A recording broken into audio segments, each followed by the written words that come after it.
Buterevu aku Delta TV mukadde waffe akobuliro kalaba omanya bumanya nti ate bannabyamizannyo naddala abanyumirwa omuzannyo gw'emmotoka z'empaka oba omuzannyo gw'ebidduka buli lwakuna ssaawa zino zennyini ze ssaawa endaganye tuba tugguse tuba bakuyita kugguka bumale tuba tutumbudde sokubeera nti ate tutegeerera ddala biki ebiba bifudde mu muzannyo guno okuva Thursday eyayita ennaku z'omwezi nga 13 ate okutuusa olunaku olwaleero tukwebaza webali kubeera nga programu obadde ogikuumirira obadde ogirindirira era nga tugenda kuba nga tukutuusaako byonna nga webyatambudde wiiki yonna omulwadde Mukama Katonda akutusaasirire so nga ate naawe ayina ekirungi ky'otuuseeko weeyongera okubeera nti n'Omukama Katonda omwebaza gwe ayina ekizibu kyonna weeyongere naawe okumwekwasa mu bulungi ne mu bubi tulina kubeera nga twekwasa Mukama Katonda. Haruna Sengoba nga bulijjo Mubaraka wali agenda kuba nga tutubuuzaako so nga ate era tuyinawo tugenda muyita guest oba guest kyeki Mubaraka agenda kuba nga akyembolera Mr. Ali Katumba naye teyeddira nkima lwakuba yeddira muyita Katumba so tujja kuba nga bitubuulira byonna njagala kutandika ne mukadde wange Mubaraka then omugenyi ne Mr. Kibira naye atubuuzeeko tugende mu maaso. Abalungi abalaba programu yaffe ya Flying Finish ku ntimbe egaggadde eza Delta TV mbebaziza okubeera nga mwekuumidde ku ntimbe zino mbasaba okubeera nga mwongera okubeera nga maaso gammwe mugakuumira kuno twongere okubeera nga tuwanyisiganya ebirowoozo n'okumanya biki ebikwata mu mizannyo gw'emmotoka z'empaka n'empaka eza Ddigi wamu n'ebyo ebifa mu muzannyo guno okusukkako wano ku lukalu lwaffe olwa Uganda olukalu lwa Africa ne mu nsi yonna twongere okubeera nga tumanya ebivaayo na bukya bwe twetegekedde abavuzi baffe okugendako ne mu safari byonna tugenda kubeera nga tubittaanya wano n'olwekyo mbaagaliza okubeera nga mulaba bulungi programu eno. Tweyanze mukadde waffe abalabi abalungi aba Delta twala omukisa guno okubalamusaako yonna mwonna gye muli okusaasira bonna abafunye ebizibu n'okusanyukirako bonna bafunyeemu ebirungi. Amanya Ali Katumba sanyuse nnyo okuba nti nkyaziddwako wano ku lutimbe gaggadde olwa Delta TV. Nyinza okuba nga nkuwaayiriza ndi wankima ddala jjajja wa Buganda. Yesebo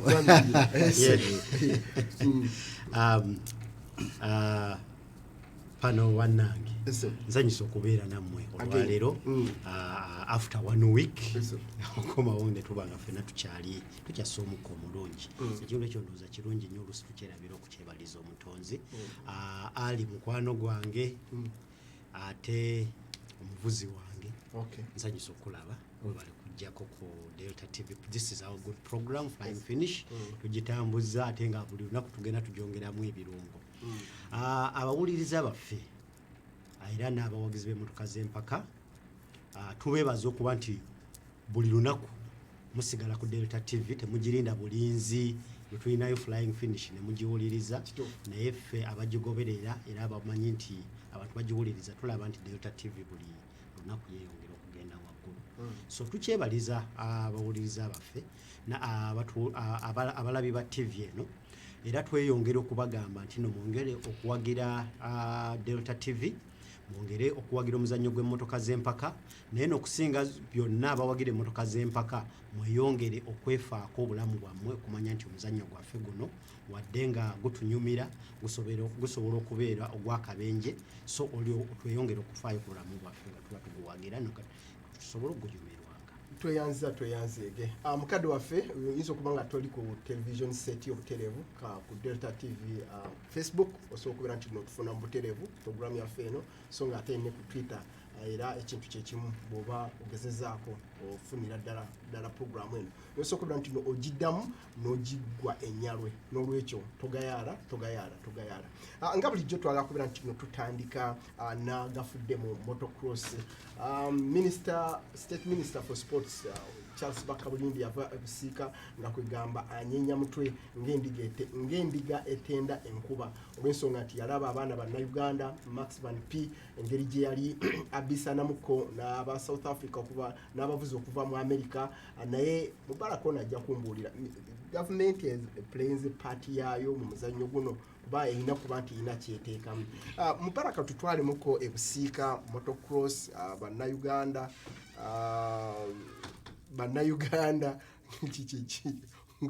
bannayuganda okay mwe baali bavuganyiza ne bannaabwe. Okay, kanjogere bogezi kubifa mu motocross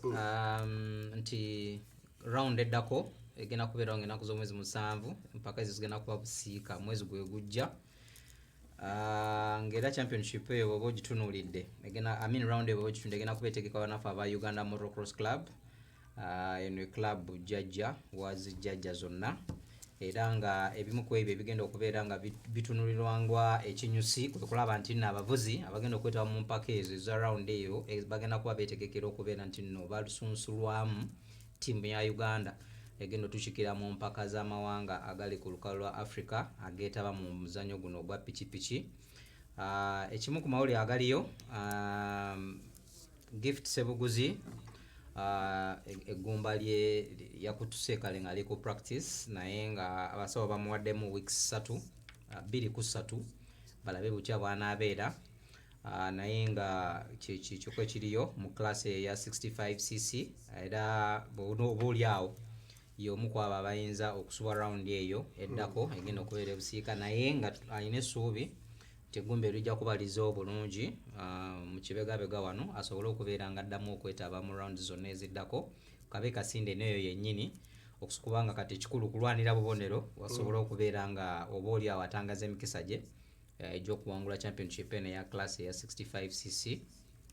asobole okubeera nga agitwala. Jjukira kuno gw'omwaka gwe gwennyini ogusoose okubeera nga avuga mu class eyo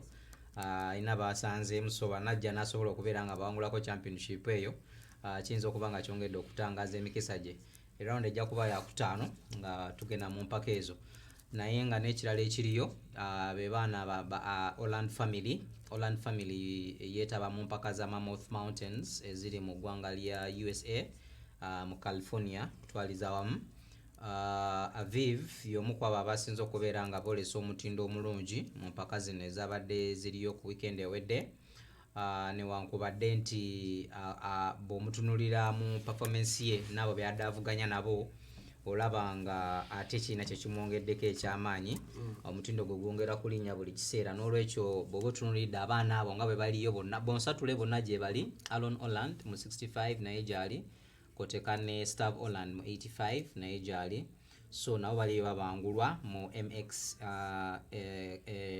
rolling school eri mu California eyo bagezaako okulaba nga beebangulwamu basobole okulaba nga balenyesa ku mutindo gwabwe kutwaliza wamu obeebaza. N'ekifaayo ekirala kyekyokuba nti nno abavuzi abazadde musabibwa mwenna abaagala okugenda okulaba ku baana bano nga beetaba mu mpaka za All Africa musabidde okubeera nga mwangu okugenda okutuukirira Mama Fortune gwe bayita Dabela Apolot mwewandiise okusobola okubeera nga mugenda okukiikirira oba okuwagira ttiimu eno nga yeetaba mu mpaka ezo zigenda okubeera mu ggwanga lya Zimbabwe nga beetaba mu mpaka za Film Africa. Dola ziri 350 za return banafa aba Ethiopian Airways basobodde okubeera nga bakkaanya nti Uganda nga ttiimu kabagiwe ku discount eyo esobole okubeera ng'egenda mu bungi oba oli awo ejjeyo omukisa ogwo oguwangula empaka ezo ng'ewangulidde ku lukalu si ku wane Uganda wabula ng'ewangulidde Zimbabwe esobole okubeera ng'efunya omukisa ogwo. So nja kwebaza abantu bonna abasobodde okubeera nga bakwasaganya ekintu kino okusingira ddala mwami Amos Wekesa omusajja ono afubye nnyo okulaba nga Team Uganda ku mulundi guno etambulira wamu efuna omukisa ogwo okugenda n'asobola okukonvinsinga nga kampani ya Ethiopian Airways okubeera nga ebasalirako ku bisale bya tiketi eno. Takikoze lwakuba nti nno ayagala nnyo wabula ayagala ttiimu yonna etambule egende wamu abantu baleme kubeera nga balemererwa nti ate nze nadde nsuubira nti nandibadde oba nina $6 zange 600 nga zimmala naye ate nasanze ng'ennyonyi gy'embooking eya Kenya Airways ensaba 8 naye kati bwe baba bafunye naye 350 nga ataddemu amaanyi g'okulaba nti akanvasingira ttiimu yonna batambuli wamu kirungi nnyo njamwebaza pozi n'omukyala Dabela Apolot yasobola okubeera nga atufunirayo Fortune Center mu omuto n'olwekyo amawulire monna bali mu motocross family twafunyeyo Fortune Center mu omuto agenda kujja oba oli awo kuba yenteekateeka family yonna kati ndowooza ngeri gye tufunyeyo n'oyo Mungu ayinza otusaasira awo naye netuddamu ne tulaba ku Fortune omulala bwaddamu okubeera nga naye addamu okujojjobya Ddigi n'olwekyo abanyumirwa Ddigi gega amawulire agali okusayidi eyo katulinde Mubaraka katono nnyo omwana alina kutandikira nga ku range ky'okubeera nti agiga omuzannyo guno ndaba nga oguli risk naye ate emyaka tekiriko komo nyinza okuwaako ekyokulabirako nti Alestia Blake yajja mu muzannyo guno taata we yamuleetamu nga wa myaka 3 najja n'atandika okuyiga omuzannyo gwa pikipiki abantu abasinga baali bakitidde nti oba oli awo kiteeka obulamu bw'omwana mu matigga naye yamuteekamu wa myaka 3 Alestia waagenza okuviira ku pikipiki zino nga y'omu ku baana abali promising ekimuleetedde obuzibu weight enkula ekikula kye musajja muwagufu ate omubiri munene nnyo kati piki gy'alina okuvuga teba balance nga ye ne piki kugamba kintu kirala nnyo naye nga yatandikira ku myaka 3 and at 15 waali okukunuukiriza okweza 16 olaba nga weight ye nebyazawangula along the road okutuuka awo binene nnyo mu muzannyo gwa pikipiki so emyaka gyandibadde 3 omuzadde bw'awulira ng'obusobozi abulina omwana n'amuleeta n'amutandikizaawo then najja nga akakata bwatuukira ku 5 aba muzibu nnyo n'omukaaga so tewali muzadde asaana kutya omuzannyo mulungi kasitaba ng'ayise mu basics zaagwo mulungi nnyo mwami Kibira njala kwogerako gundi oli akisikipinze gavumenti kuba yatutwala ffenna buli kimu kyetukola kimu kati oyinza okuba nti olina authority okuba nti olingizaayoko maybe Mubaraka ye abiganye gavumenti ddala etuyambye mu muzannyo guno kubanga tulina bye tulina okuteekamu gavumenti tenakola kimala naye nga ate tetusobola kugamba nti gavumenti erina kyetukoledde kubanga bw'otunuulira omuzannyo gwaffe guno okumala ebbanga ddene naddala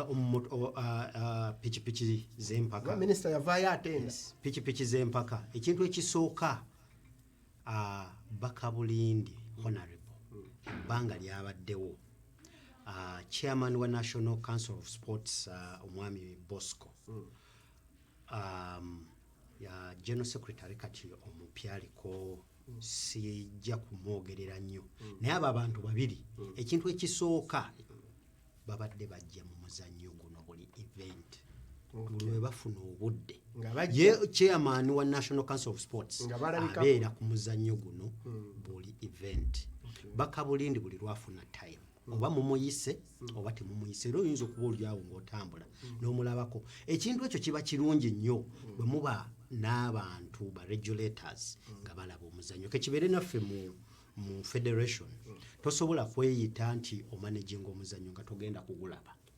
so ekintu ekyo ekintu ekisooka ekikulu eri sirowooza nti Bakabulindi agenda mu buli muzannyo naye ogwemmotoka z'empaka naddala pikipiki agubeeramu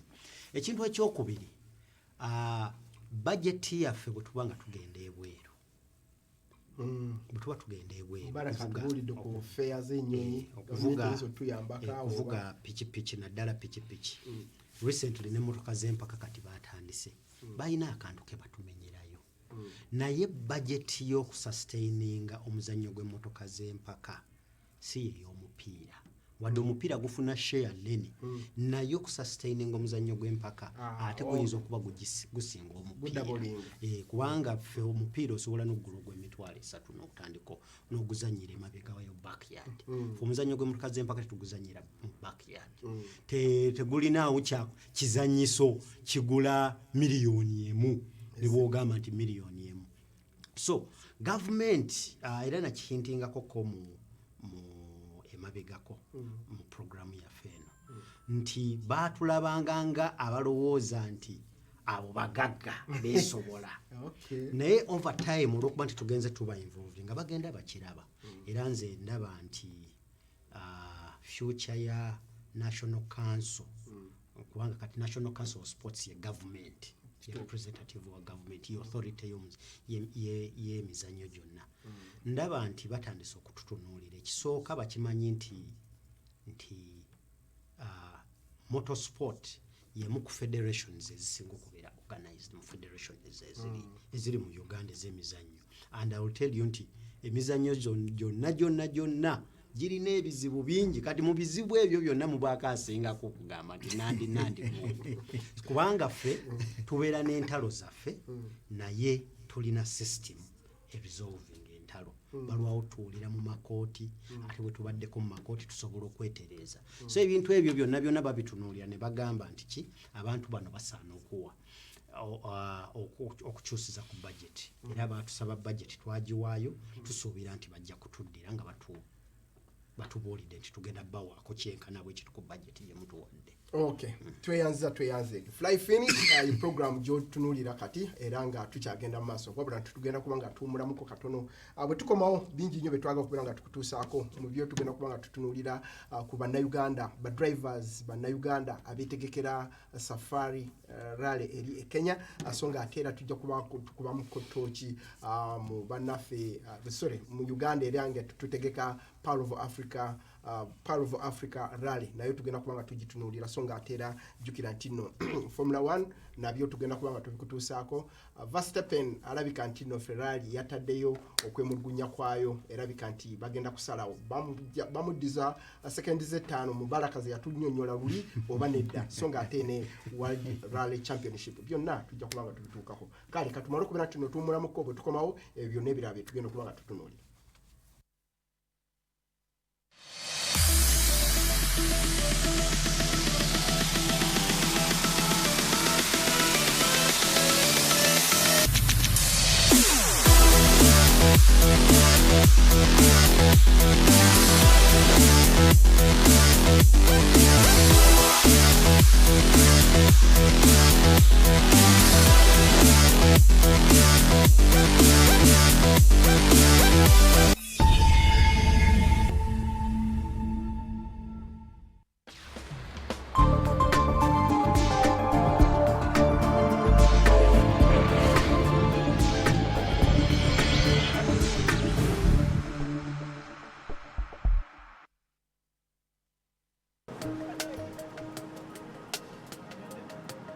Gubadde mwaka mukakali in fact gibadde myaka sijja kusaaga naye ekisinga okuŋŋumya n'okumpa amaanyi kyekyokuba nti abantu bange bakimanyi era bakitegera bulungi timbaagala abantu bange bwe bulamu bwange era ku lwange ebinkwatako biyinza okumpandiikirwa naye eby'omwana wange omubereberye yakyayinza okubyewandiikira ebiseera ebisinga nkimulekera okumuwa omukisa okumulaga nti mu butuufu agwana ekisingayo okuba obulungi okumulaga nti ne bwe kiba ki musufu era w'amaanyi.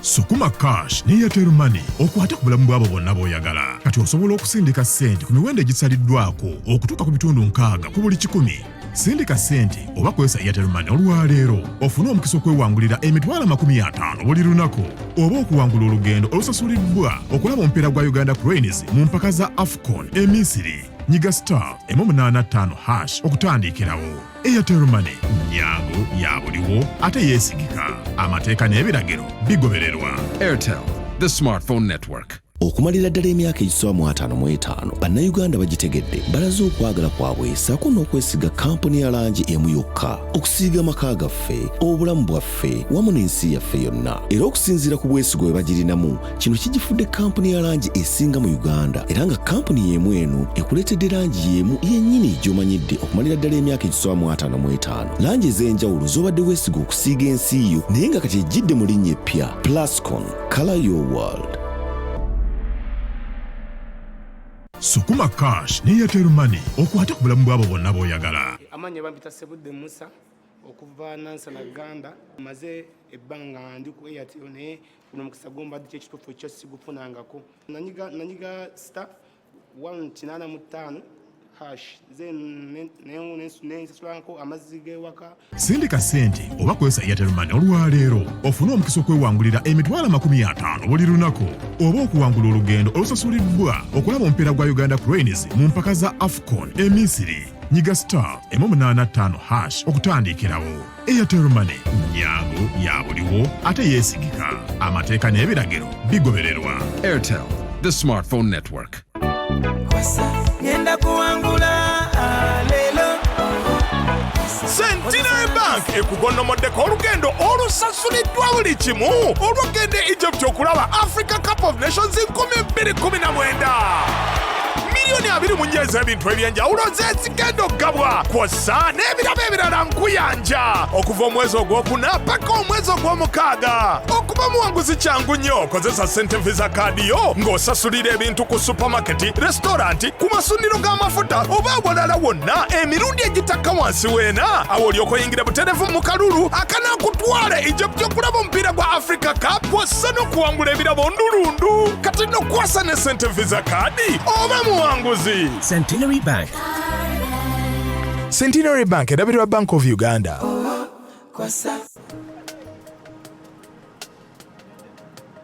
Gubadde mwaka mukakali. In fact, gibadde myaka sijja kusaaga. Naye ekisinga okuŋŋumya n'okumpa amaanyi ky'ekyokuba nti abantu bange bakimanyi era bakitegeera bulungi kimbaagala. Abantu bange bwe bulamu bwange. Era ku lwange ebinkwatako biyinza okumpandiikirwa naye eby'omwana wange omubereberye ye akyayinza okubyewandiikira. Ebiseera ebisinga nkimulekera okumuwa omukisa okumulaga nti mu butuufu agwana ekisingayo okuba obulungi, okumulaga nti ne bwe kiba ki musufu era w'amaanyi.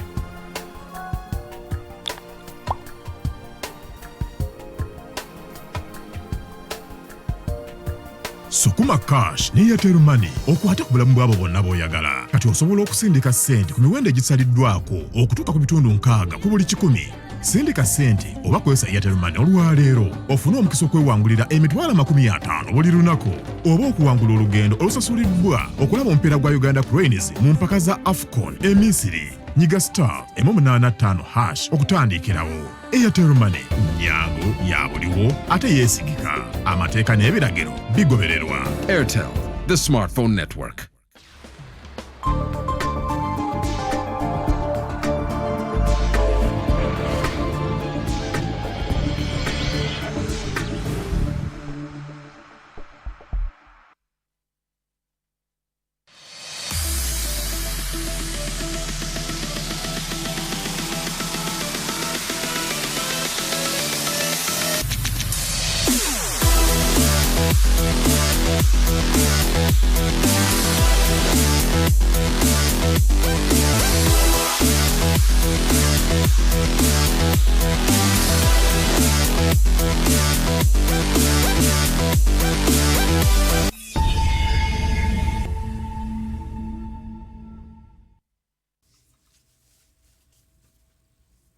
Alright, kitundu kyaffe ekyokubiri program Flying Finish webali kubeera nti no tuli ffenna awo tugendedde mukumulamuko tukusuubiza nti bingi nnyo bitugenda okuba nga tukutuusaako naye twagala kubeera nti no tukutuusaako bannayuganda abamu ku beepikira safari rally okuva e Kenya. Twagala tuwulire ku biki bye babadde batugamba, biki bye batusuubiza, then olwaleero tugenda kuba nti essimu tugikwata mangu era producer waffe ndooza yagitaddeko dda. Bwe tunaamala ebyo Mr. Katumba, Mr. Kibiranga nabo batugamba ne Mubaraka oli waddembe okuba nti nojja kuba nti okuba essimu. Njagala kutandika ne Mr. Ali. Mr. Ali oli muvuzi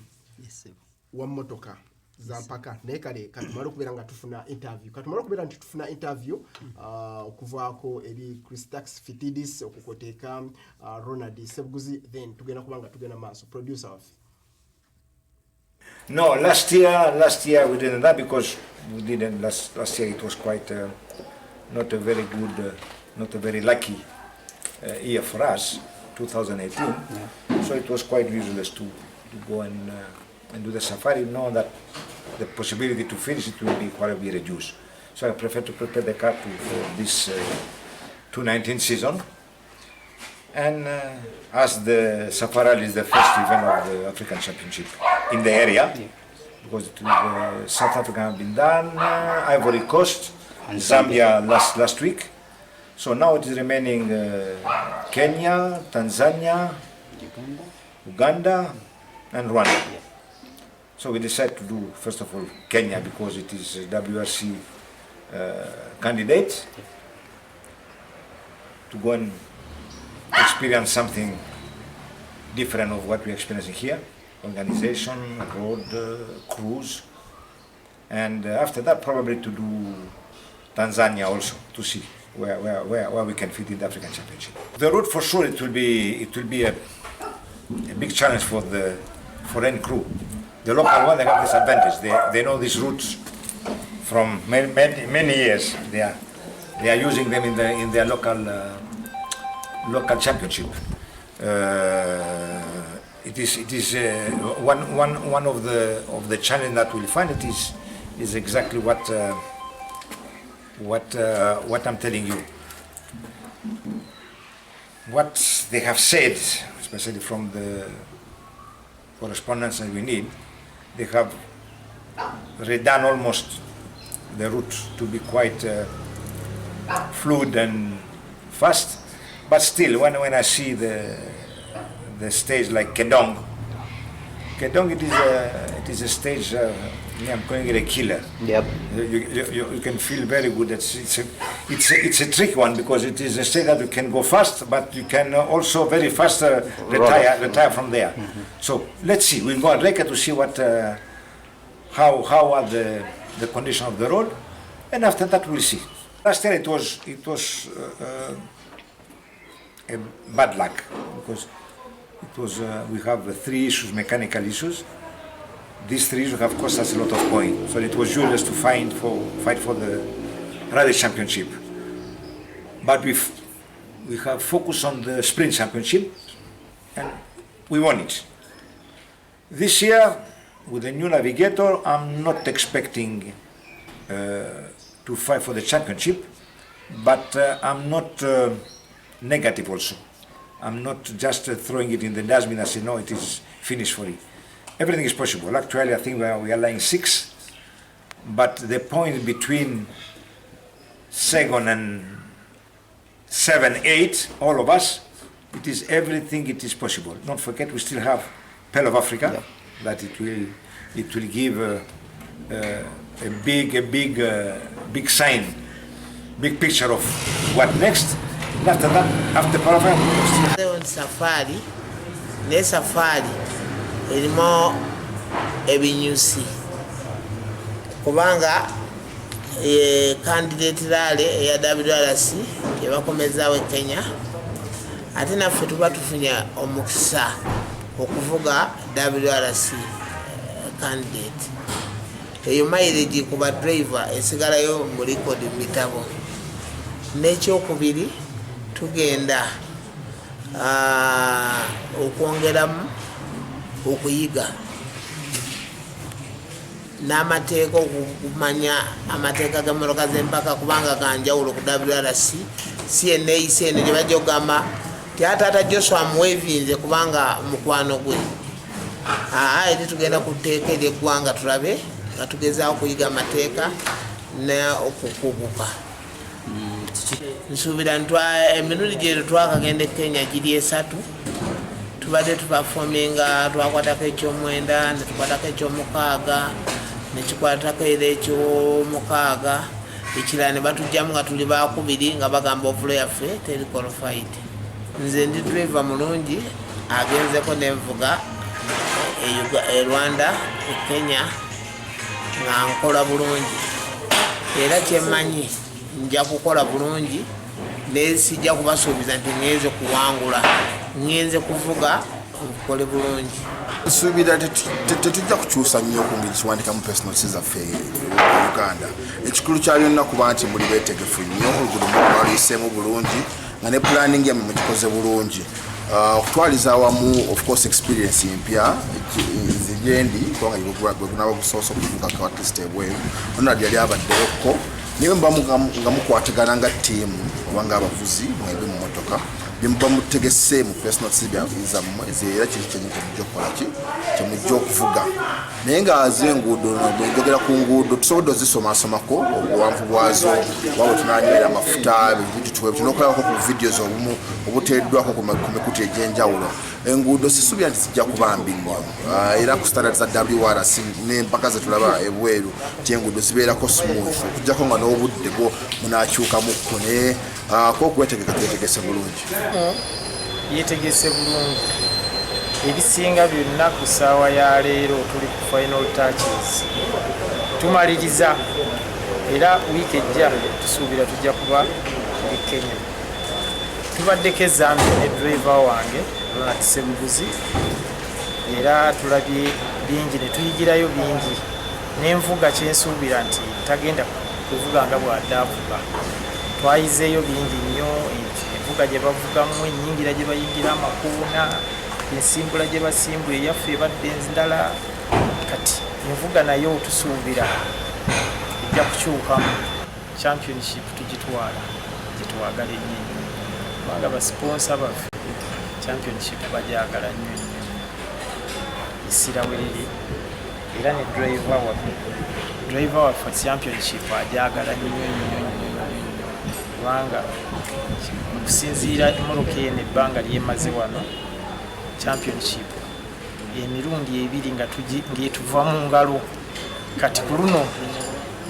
tuyina we tutaayiriza tugenda tutaayiza kyensuubira tunaatera okutuuka ku ki singa tufunayo chance ne tuwangulayo laala emu championship tujja kuba tugiina Buterevu abebamu ku badrivers baffe abagenda okuba nti batukiikirira ndowooza okitegedde bulungi Christax Fitidisi ye alabika nti ali a little bit optimistic nti ajja kukola wonders ngera bwakutegeezeza nti last year okumuggyako engule yali hard luck ngera munnabyamizannyo akkiririza mu Katonda ndowooza katusuubire nti ate kijja kukolebwa nga bw'asuubira. Ekyokubiri nti no Sebuguzi alabika nti no Sebuguzi kantandike ne Mr. Katumba agenze ne new co-driver Senyange guno gwe murundi gwo gusoso kubera nti nakola kino Sebuguzi abaddeyo ke mirundi ejiwera kuteka ekyomukaaga ekyomwenda naga abantu bamujjamu nga wakubiri mbovulo simanyi ovula ati kiriki njagala otutandikirawo nga otuwa oversight. Kyogeddeko ekya mukulu Sebuguzi okugenda ne co-driver omupya. Co-driver ekisooka si mupya. Avuze naye ebbanga ddene. Ekisinga okuba ekikulu mu navigation kwe kukwatagana driver ne co-driver okuba nti mwemanyi. Omanyi muno kyayagala. Safari rally gye tugendamu terina nnyo kyanjawulo kirina ku rally endala. Ekkoona we libeera fast mu Safari Rally ne Uganda wetubera ne event ngikona liri fast lisigala liri fast so tewali nnyo kyanjawulo okujjako nti ekyenjawulo ekyandibaddewo nti oli kuvugira ku terrain ey'enjawulo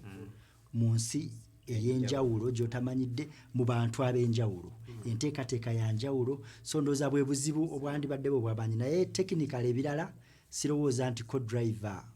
ayina nnyo ekyenjawulo ekipya ng'ogyeko okuba nti event yanjawulo candidate rally preparation zonna zanjawulo kuva ku events endala zonna zetukola naye nga tewali nnyo kyanjawulo so sirowooza nti co-driver ayina obuzibu agenda okufunayo nange omulundi gwangu gwasooka ogendayo nali ndowooza nti oba bintu byanjawulo naye mwattu okutuukayo nga bye bulijjo nga tewali nnyo kyanjawulo amakubo ge gamu kwegamba tewali nnyo kyamaanyi okujjako nti okuba nti oli mu nsi yanjawulo naye amateeka gaabwe buli ki naye olwokuba nti mbeera mu ARC amateeka ge mubamutambulirako gaba ga ARC ebiseera ebisinga so tewali nnyo kyanjawulo oba osomye bulungi amateeka ago tewali nnyo kira kyanjawulo. Twagala tuyitemu drivers abalala betusuubira okuva entries we zaggaddewo Bannayuganda abagenda abali confirmed bali ziri cruise 7 nga mu cruises 7 tulinamu Mwami Sebuguzi ne Leon Senyange Duncan Chikankane mu biru ne Musansubuga tulina Yasin Nassa nange Ali Katumba tulina Katete Abdu ne Rahma Muhammad tulina Dr. Nsereko ne Jebbi Musisawa two-wheel drive tulina Mukuru Kefa Walubi ne Anthony Mugambwa ne tuberayo ne Christakis Fitidis ne Daba Via from Tanzania. Wamu cruise ziri 5 mwemu eziri confirmed eza registerinze eza zigenda okuvuga safari nga okuva ku supplementary regulations basembo tuweereza nga ziraga nti sections ezigenda okuvugibwa ziri 14 awamu ng'esingamu obuwanvu ya kilomita 37 na obutundutundu 33 ng'esingamu obumpi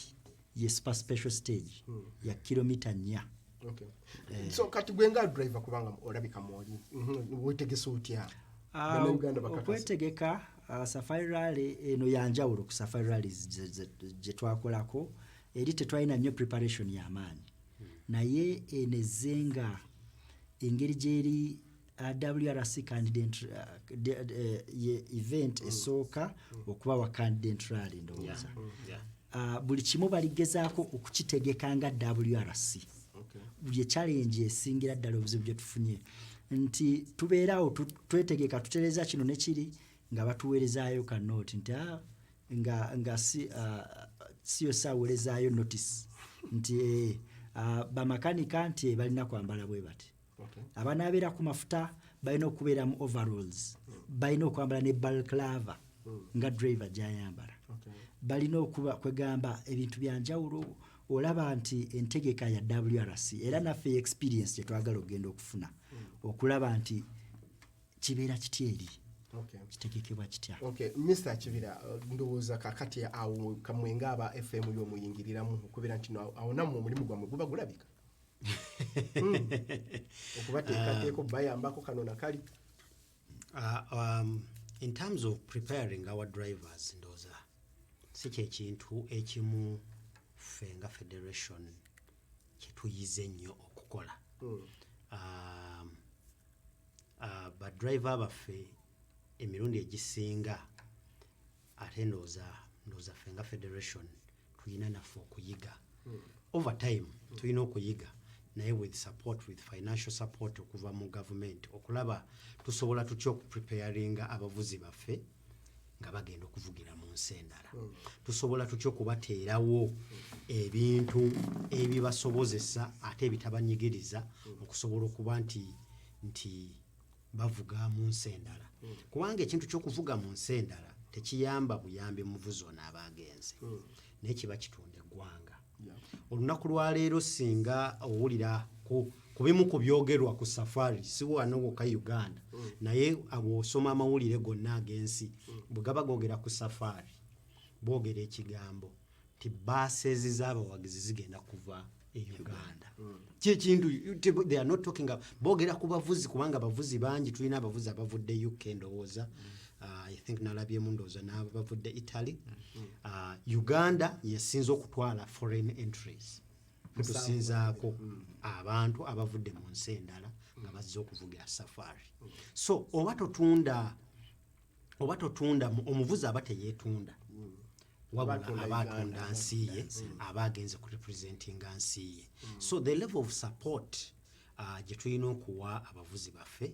ekintu ekyo tetunnakiyiga bulungi naye kimanyi tugenda tuteeka mechanisms eziyamba abavuzi baffe okubasomesa preparation psychological preparation. Ogenda mu nsi ndala ogenda kuvuga n'abasajja abazze nga bavuga WRC. How do you prepare psychologically mentally okufitinga ekyo okunako kuba kusomesa kuba kuyamba oyinza obutawa Ali Katumba ssente naye bwe musobozesa okubeera nti bw'anaatuula mu bantu bano tajja kwetya asobola okubaako kyabayigako ndowooza eyo naye ba support. So ebintu ebyo ebimu ndowooza it's a work in progress. Nze maybe bwe tuba nga tweyongeddeyo ku kintu kya safari kino safari eno yemu eco event ziri anticipated fe abannayuganda. Safari tubadde tugiwulira tulinako n'abavuzi abannayuganda abavuga safari ne bakolerayo amanya ate tulinayo n'abavuzi nga bannayuganda bagenda ne bavugira ku flag ye Kenya ne basinga Shekameta for example y'omu ku basajja abakasinga okusinga safari rally. Shekameta yali munnayuganda pure and through era yatuuka kufa no affiliation yaffe ya FMU Shekameta he drove it himself. So ate ya mentoringa nnyo abantu b'official baffe aba Uganda yaba mentoringa nnyo n'okubalaga mu FIA okutuuka kubateeka mu positions. So naye omu ku bantu abasinga Swatan Singh y'omulala ku basinga naye yagisingira ku competition license ya ggwanga ddala naye ng'ate yali musajja munnayuganda ddala nzaalwa ya Lugazi. So tulize tulina abantu baffe abazze nga bavuga safari naye okuva lwe bajjawo safari eyo singa mujjukira yayitiranga ddala mu Uganda. Tulina Sos Peter Munyegera ye muntu muddugavu eyasooka okumalako safari okumalako obumazi safari ye muddugavu eyasooka ogimalako naye ate yagikolerako n'ebyamagero nti yavuga emmotoka Juakali tuwaze sabu naye joyita Juakali ng'abannayuganda nakati ffe ze tukyavuga nti abannayuganda they are self-sponsored bazimba emmotoka zaabwe ate ne bazivuga ne bazikoleramu ebyamaanyi. Sos Peter Munyegera y'omu ku bantu abakola ebintu bwe kityo naye singa mumanyi story ya Sos Peter Munyegera mu safari sabu yali erese eyo story ntusobola ogibuulira abatuwuliriza. Sabu yali erese emmotoka 5 eziri wax cars zetuyita wax cars nti manufacturer ozze n'abavuzi bo bali obasponsorinze n'obaleeta ne bavuga emmotoka zaabwe zonna ne ziggwayo. Sabu yali eddayo eka ennyonyi ya BBC n'eraba Sabu ekyalimu ne reportinga oh my god there is still a Sabu. Kati tiimu ya Sabu yonna ngemaze okulaba nti emmotoka zaabwe zonna zaakubise ziweddewo bwe yawulira ekintu ekyo they picked up picking up from BBC a reporter wa BBC ne badeeta ennyonyi ne bagoberera Sabu eyo bwe yagenda mu service ne bagiteekako amaanyi gaayo gonna ge baali batedde mu mmotoka ze baali bazze nazo n'abavuzi baabwe technicalities zonna ne bagiteekako emmotoka eyo neemalako. Is the first black man okumalako gondi. So Uganda has a history with the safari era nze bwe ndabye nga tututte ttiimu y'amaanyi nawulidde bulungi. Tujja naffe ba officials tujja kwesitula for moral support tusupporting abavuzi baffe moral support naye naffe okugenda okuyiga entegeka kubanga safari eno bagitegese ku level ya WRC balina ebirungo bingi bye bataddemu. Waliwo sente nyingi nnyo gavumenti zeetaddemu gavumenti ya Kenya zeetaddemu naye naffe tugenda tusobole okuyiga ate tubaddeyo kati nze n'akatraveling kuba gondi safari project bwe yatandika n'akagenda emirundi 2 ku safari offices n'okulaba biki bye bakola kati omulundi ogwokusatu gwe ngenda okugenda nga kubasomerako. Okay, tweyanza Mr. Kibira omukadde waffe omulungi oli waddembe okubeera nti noyita ku ssimu eyo yennyini gy'olaba ku screen yo nosobola okubeera nti no tukwataganyiza wamu nga tunatera okubeera nti no tuwumulamuko eddakiika 2 njagendako ku Katonda wa Mbaraka njala okukwataganyemuko Safari Rally ne Coming Pearl of Africa nga tetunaba kuwumulamuko then tugende tuwumulemuko. Kale ekintu oba nkikwasaganya ntya naye oyinza okutandikira n'ogamba abantu nti bwe tuva ku safari tuddamu koze ekyo nti bwe tuvaayo eyo tujja Uganda tujja kuba tuyisaawo weeks 3 zokka kale roughly gwe mwezi kuba wano Uganda tujja kuba tegeka 2 paka 4 Agosto yo bw'ogitunulira eriyo nga mu mwezi ogujja 3 kumeka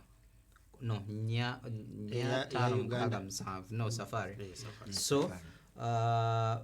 kusomozebwa kunene eri cruise ezikirirayo nsuubira abasinga okusaba bonna bagamba ekintu kimu nti tetwagala kulaba Skoda ng'ewangudde. Terina kujja mu bifo 5 bisooka kubanga bw'ejjira mu bifo ebyo 5 ebisooka oyinza okwesanga nga tujja wali tulina amakulu gamuleeta wano ewaffe mu PAL kuba ayinza Kaltundo the Skoda Tomenta but also former champion Ian Duncan is agenda kubeeramu. So kyekyoka abantu kye ndwandigambye nti oba ayagala ennyo okulaba ku Skoda ng'ekomyewo wano kyasabirira mu mutima gwe ereme gateina nakumalirako ddala kuba bwemalirako definitely ogisuubira kubeera mu ebyo ebifo naye it's good nti rally eri about that mu buli kimu mu rally kisoboka tomusuubira kubeera nti naye ajja kujja amalireko ddala bulungi bwatyo ekyomukisa omulungi ndowooza yaggulawo ekkubo okusinziira mu safari yalina okuggulawo kati tetumanyi pressure kijja agenda kuba nayo bintu ki byagenda kukola ate amugoba emabega wano ye Kaltundo kale oba omanye ekiddirira awo ate ng'enguudo zigenda okuvugibwa size ziri zino zentereevu tugenda okulabira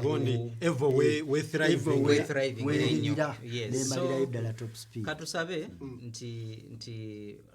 safari ejja kubaamu ebyewuunyo bingi ate katusobere nti bonna n'abagendayo 1 nti machines ziri prepared well 2 endurance weri 3 bali even co-driver ne driver kubanga nakyo kijja kuba kisaale nnyo mu buli motoka egenda okubeera ng'emalako safari nti okukwatagana kulina okuba okw'ekika ekyawaggulu ekyokuna kyekiyinza okubeera weather mukama katonda baba atonyeza ku kire ky'enkuba ekenya eyo tumanyi nti terrain yayo ate ekyukira ddala neva ku wadde ogibalira neyitawo na buyisi nekkirira kati awo n'obeera nga ggwe osigaza saala kukwasaganya kintu ekyo kiyitamu osobole okubeera ng'omalako n'olwekyo kyenyinza okubeera nga njogerako tusabe nti tufuna maybe ne event eddako wane waffe ya PAL nga naye eri equally as eye catching nga safari bweri kati mukadde waffe omulabi omulungi tugenda kuba nga tumulamuko katono bwe tukomawo tutandika naawe ow'essimu so nga ate era tujja kuba nga tukubuulira ebiva mu Formula 1 n'ebirala ebiringanga ebyo tova ku Data TV tukole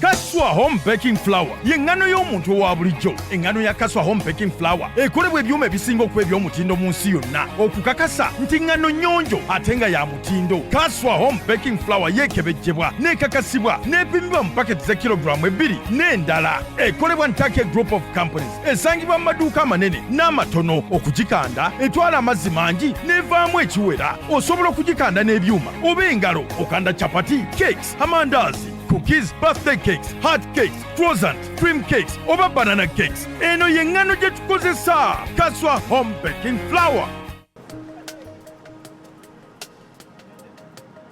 Gubadde mwaka mukakali. In fact, gibadde myaka sijja kusaaga.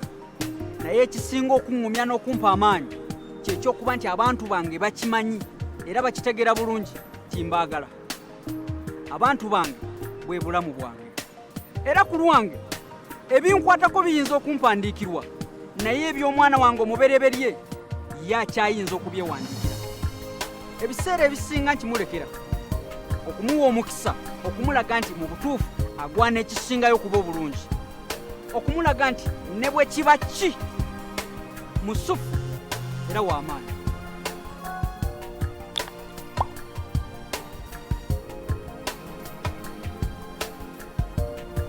Sukuma Cash ne Airtel Money okwata ku bulamu bw'abo bonna b'oyagala. Kati osobola okusindika ssente ku miwendo egisaliddwako okutuuka ku bitundu 6 ku buli 100. Sindika ssente oba kwesa Airtel Money olwaleero ofune omukisa okwewangulira emitwalo 50 buli lunaku oba okuwangula olugendo olusasuliddwa okulaba omupiira gwa Uganda Cranes mu mpaka za AFCON Misiri. Nyiga *185# okutandikirawo. Airtel Money nyangu ya buliwo ate yeesigika. Amateeka n'ebiragiro bigobererwa. Airtel, the smartphone network.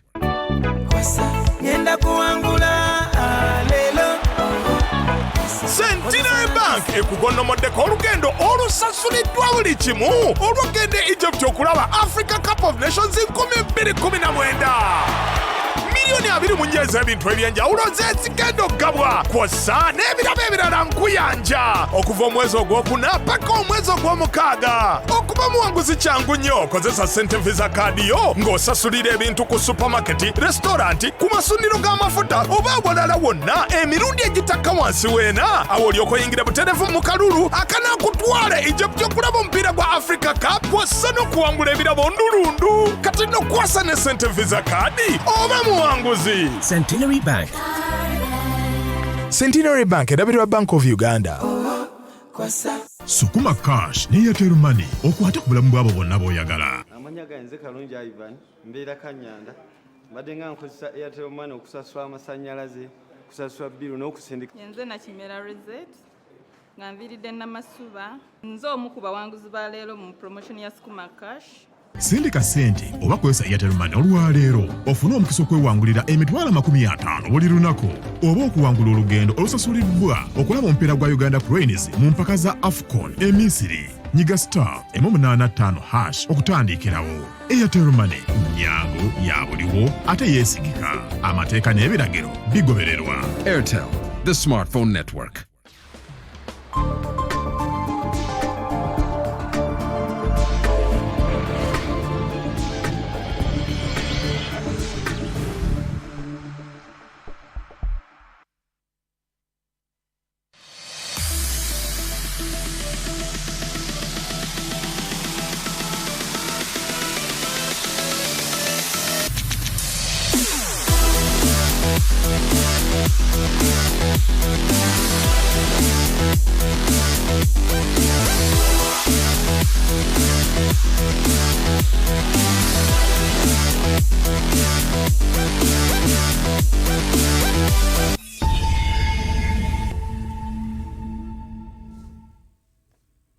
Butereevu ekitundu kyaffe ekyokusatu program Flying Finish webale kubeera nti nno tukyali ffenna oliwaddemba okubeera nti nno essimu eyo eri ku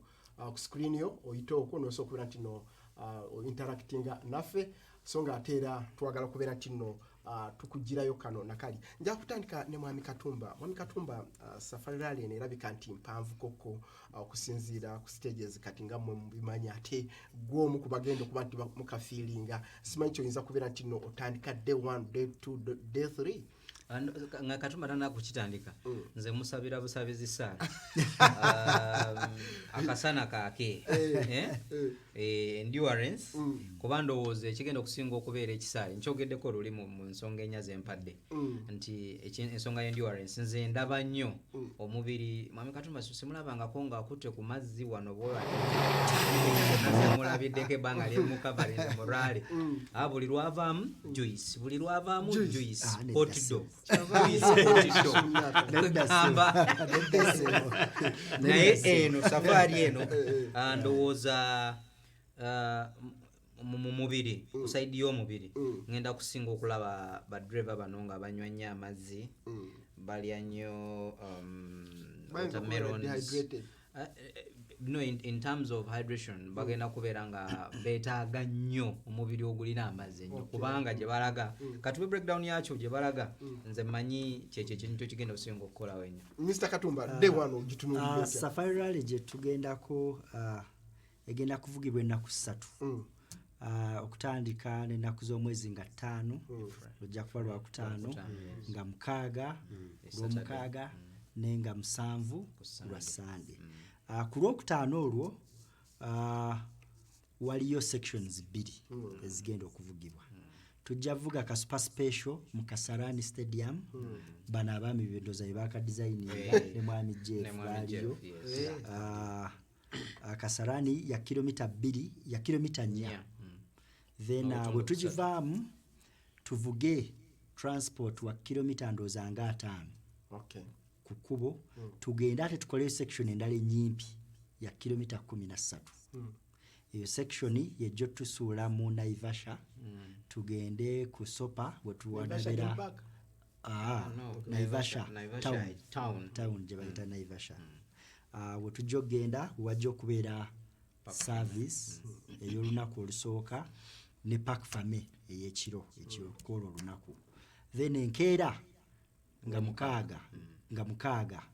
emmotoka zikeere zigende Nakuru Nakuru ndoza waliwo kilomita 5 okuva Naivasha eyo tugenda kukolayo sections 3 ezo sections 3 zigenda kuddibwamu emirundi 2 section ezo twazikolako bazikola n'omwaka oguwedde bazikola neguli 2016 lutwaliyo twazikola eyo mulimu Soisambu mulimu ya kilomita 22 mulimu Elementaita ya kilomita 21 mulimu ne Sleeping Warrior ya kilomita 27 ezo zizijja kukolebwa yesinga nedda esingamu obuwanvu ate ya kusande yijja kubeera mu Naivasha kakati bwe tuva Nakuru ate motoka zikomewo Naivasha mpulira wezijja okusula ate kusande zikole section eziri mu Naivasha awo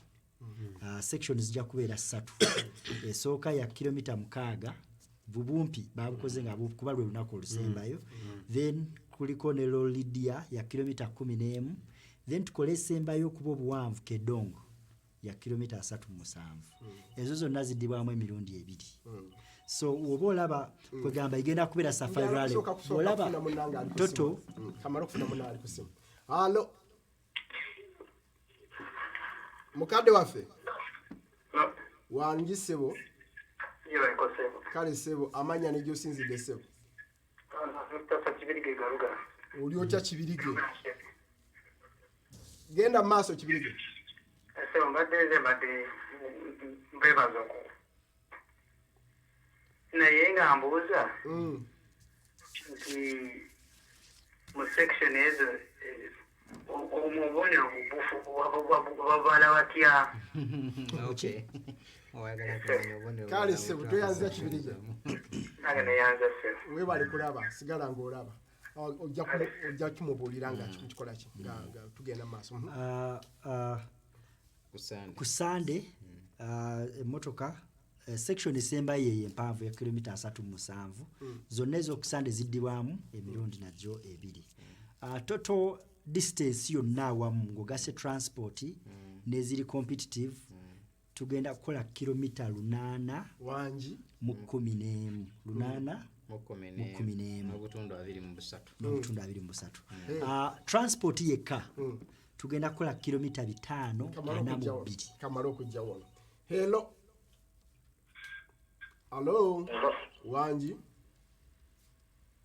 sebo tukuulira kale sebo nawe jebale sebo amanya ne josinzidde sebo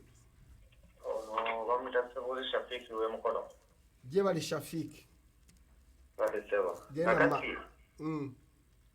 Nzembo zate motoka ezo tetuyinza kuvaako mukutu kwetu zino tuziraba TV zimu okay kale tugenda kudda musa mukama wange abemukono batulabire tweyanziza we bali kusigala ng'olaba usoko maleyo mubaraka ekyo kikyo bannange kilomita eza transport zokka ziri 542 eziri competitive ziri kilomita 268 awana Uganda ndowooza twali tuziwezezaako mpozi mu recent period tuze tukendeeza bukendeeza kuba tubadde tulimu 15 twaliko ku 18 recently ne tudda ku 15 kale twazongedde kuzitema tukoma ku 14 so wano tulina competitive ya 268 so endurance egenda kuba y'amaanyi fitness levels era ffenna kye tugenda okwetestinga okulaba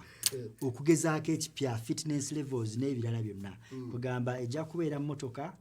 ng'oggyeko ekyemmotoka omuliro gwo endurance okuba nti osobola okukwatirayo n'okugumira embeera eyo yonna kugamba endurance at the end of the day so ye safari rally kyekidefininga safari rally so kyekyo kyetugenda okubeera safari rally tukimanyi nti nno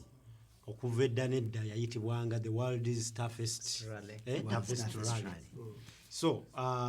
ekyebuuzibwa nti eneddamu okubiisanya ne Argentina ne rallies endala zetumanyi kati ekyo kyekyebuuzibwa eneddamu okubeera ku legacy yaayo naye nze ntunuulira mileage eno nenzijukira emyaka gyaffe emabega bwe twalabanga bamuhanji let emakato ne bakyali lubega nti omwezi ogwabeerangamu rally nga interview zaabwe bannamawulire babajja mu zijimu gye babasanga yes ngaera nga beepika kakati nkoze gwe nti obasanga bajjogenga interviews bwe bazikolanga nentunuulira kati abavuzi baffe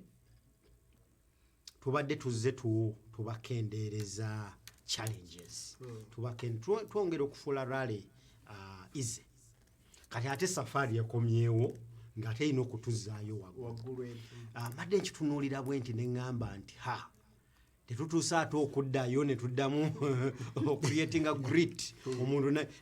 ekintu ne kitamutomeranga baasi n'agenda ogenda mu safari ng'amanyi preparation kitegeeza ki okuvuga distance eyo kitegeeza ki kubanga kirina health issues ovuga emmotoka eyo akatumba njagala nkubuulira enzo olwaliro ogenda kuva mu mmotoka eyo ng'olina kiro ajja kuba alina kiro zatemyeko so ekintu ekyo mbadde nkirowooza ebbanga lino lyonna buli bwe mbadde ntunuulira itinerary eyo nenkyewuunya nnyo tuyanze Mubaraka omwami abuuziza nti tuyinza okufunayo omukutu mukuno alabira banawatchingira ne bafollowinga yes eno candidate rally era bannaffe aba Kenya ku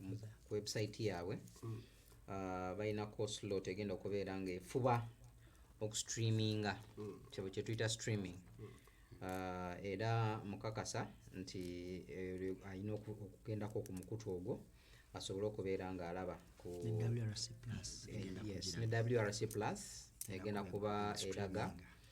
naye nga nayo yakustreaminga nabula yo eri ekizibu kyerina nti ate osasula tosobola gigendako bugenzi n'olabirako wabula olina ku mukutu omugundi bw'olaga n'osasula n'osobola okubeera nga ojja kumanya nga rally eno bwegenda okubeera nga etambula so byebimu ku bintu ebigenda okukola ki okunyumisa event ya safari waliwo abuuzizza nti omuntu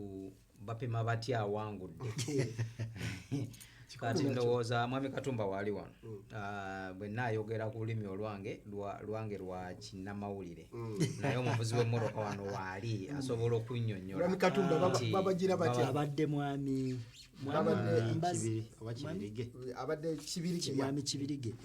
Kibirige emmotoka z'empaka tebazibalira mu kupima obaani tezibeera mu kupima emmotoka z'empaka bazibalira mu budde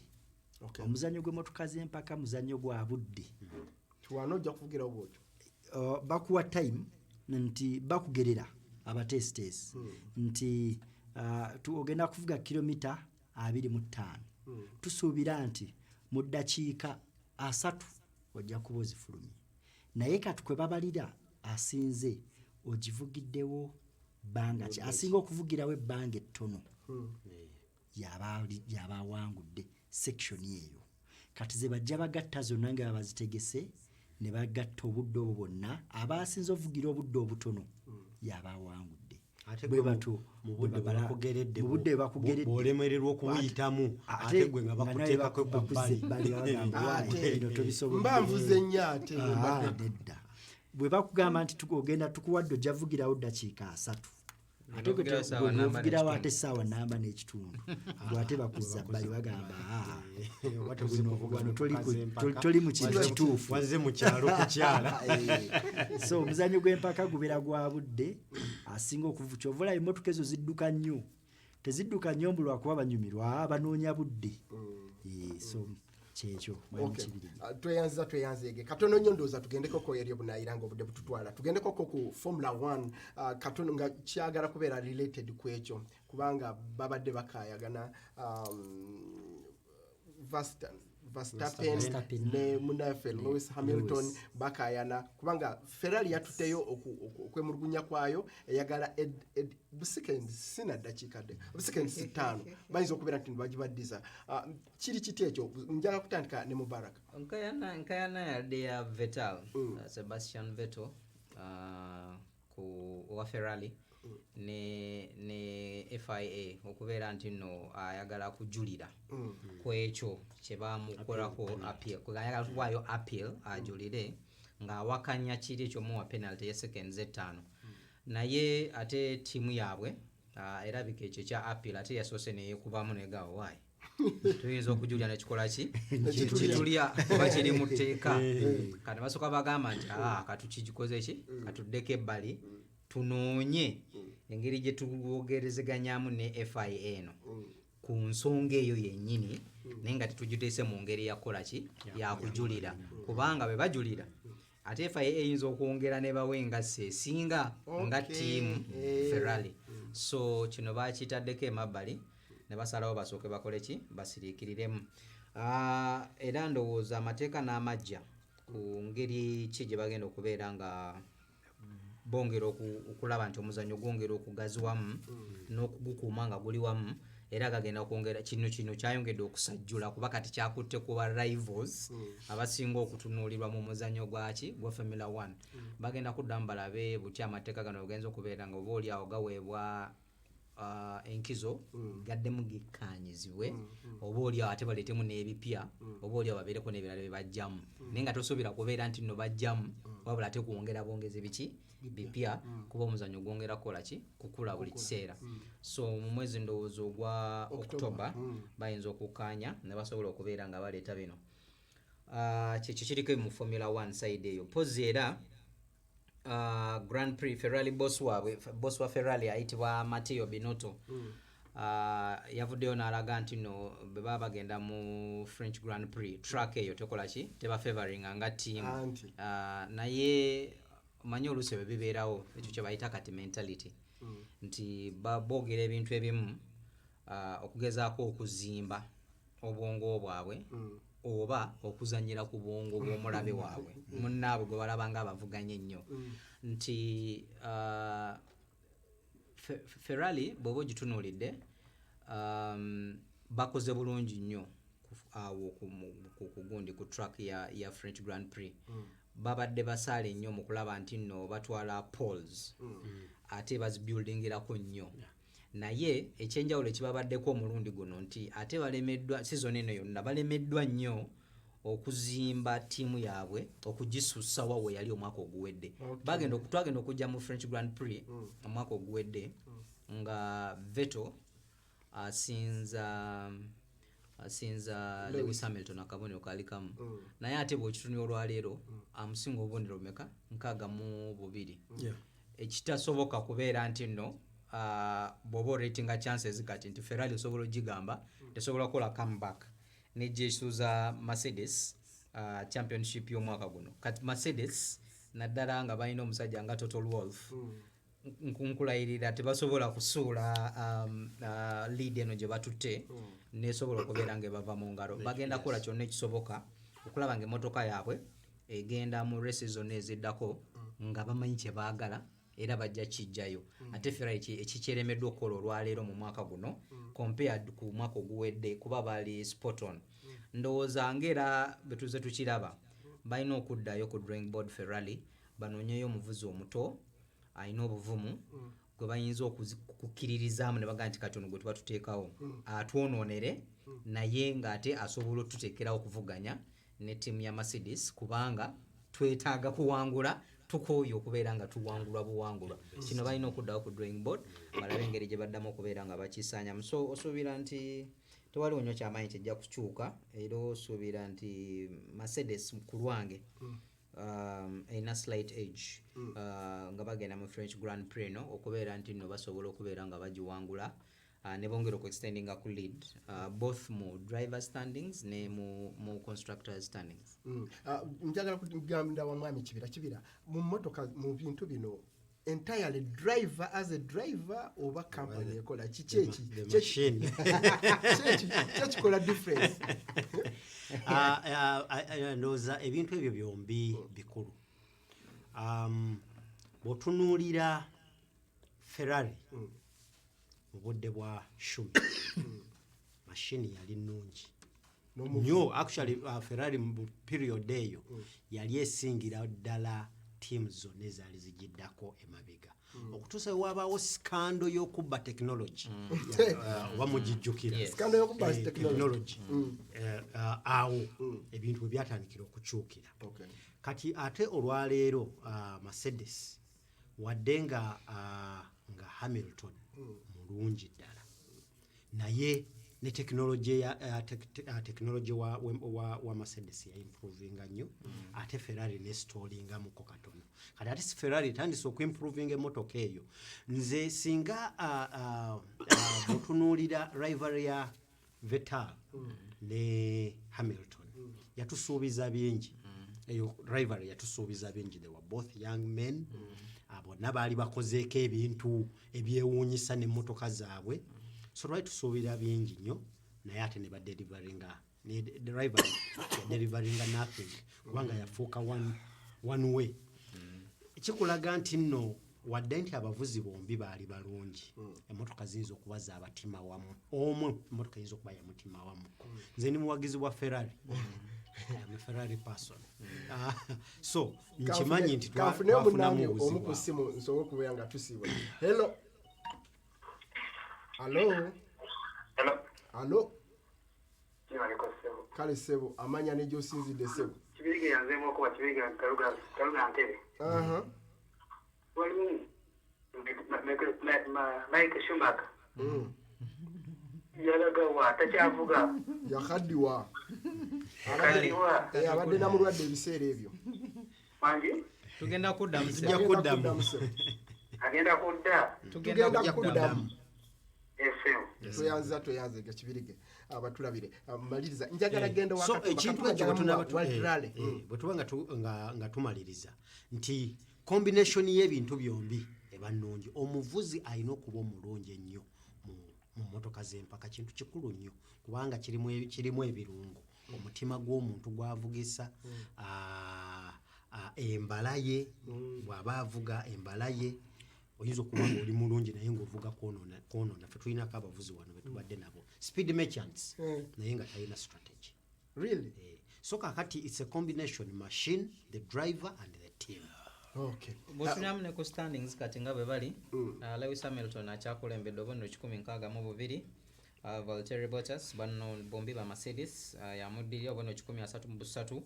wokusatu Sebastian Vettel Ferrari obubonero 10 Max Verstappen Red Bull obubonero 88 Charles Leclerc obubonero 72 wa Ferrari ow'omukaaga ye Pierre Gasly Red Bull obubonero 36 Carlos Sainz mu kyomusanvu McLaren Renault obubonero 18 Daniel Ricciardo Renault obubonero 16 Kevin Magnussen Haas obubonero 14 ate Sergio Perez alina obubonero 13 so nga tera aba Honda nga tujja mu event eno egenda okubeerawo eya French Grand Prix basazeewo okubeera nti nno bakyusamuko ku engine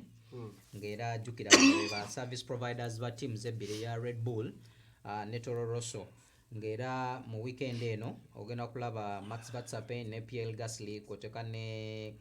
Daniel Kvyat bonna bagenda kubeera nga bakyusamu ku engine zaabwe naye ate nga Kvyat agenda kubeera nga afuna penalty kubanga mu season oyina emirundi gy'otakkirizibwa kukyusa engine kati bwe gisukka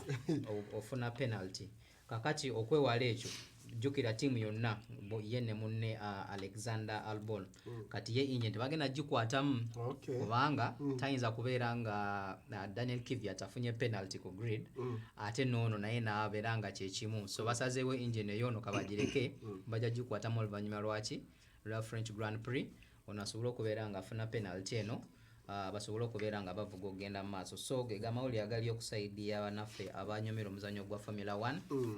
nga gugenda okubeera nga gutojjera lunaku lwa weekend eno ku lwomukaaga ne Sunday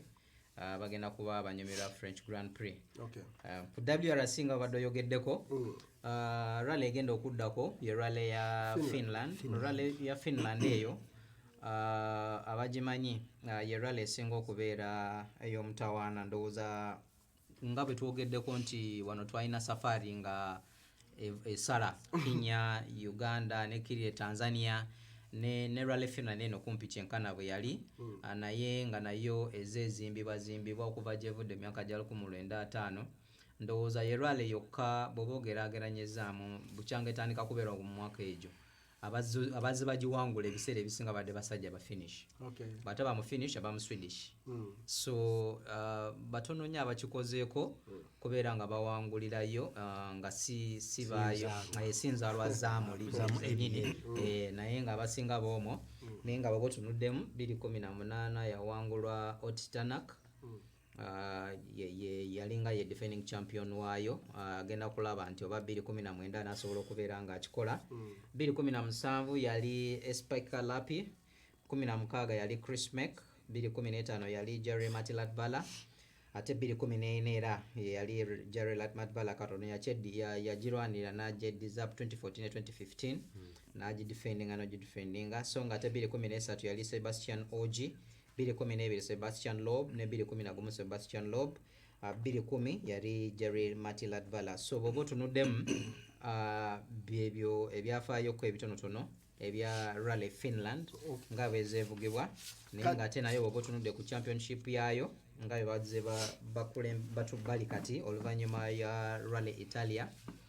kulembedde ye Otistanak obubonero 15 Sebastian Ogi obubonero 46 Thierry Neuville okibonero 43 Ethelyn Evans alina obubonero 78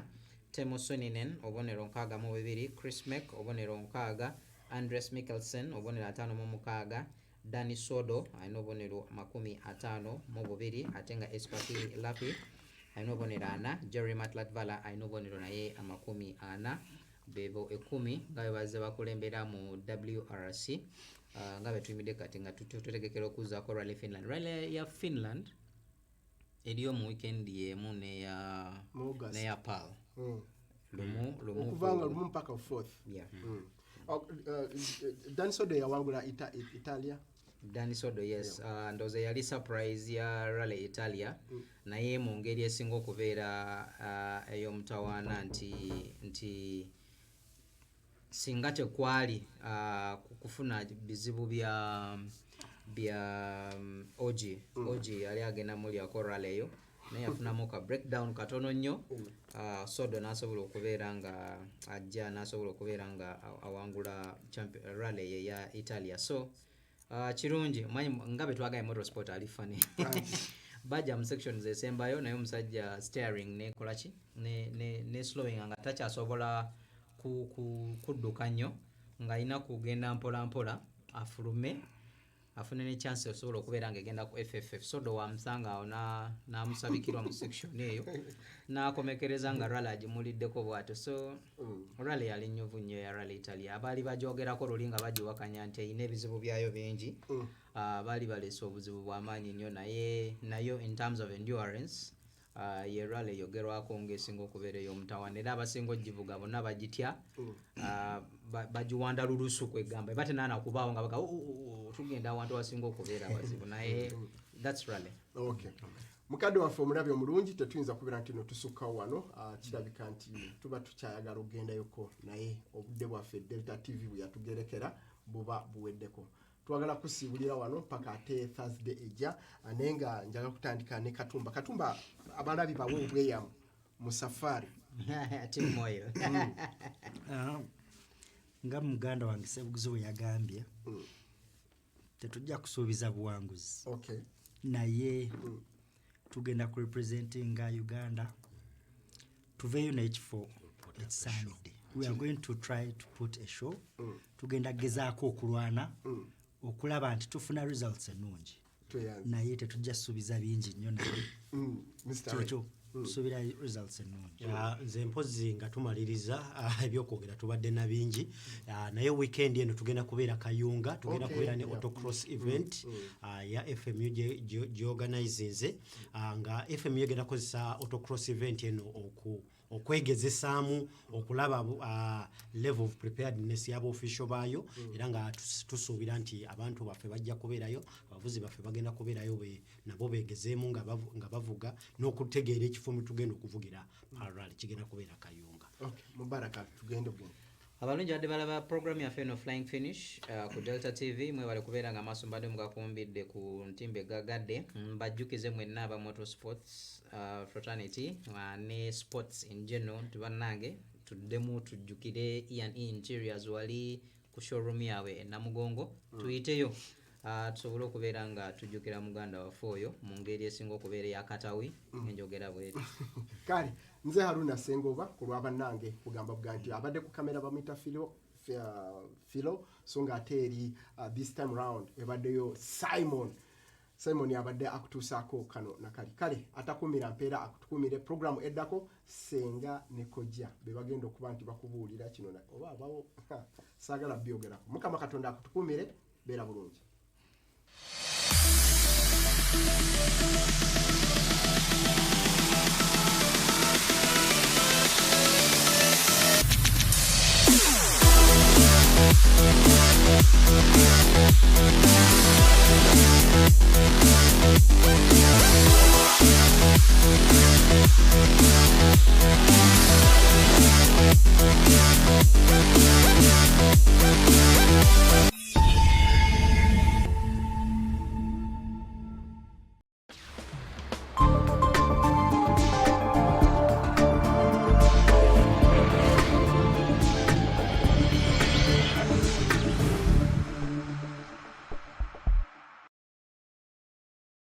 Si buli mazzi nti gafaanagana era kyekiseera ozuula amazima nti gw'osaana okukuuma ab'omumaka go nga balamu era nga basanyufu. Abantu bw'obawa amazzi ga Delta Natural Mineral Water agataliimu kakica yenna obulamu bwa mikwano gyo n'ab'omumaka go bulabirire ng'obawa amazzi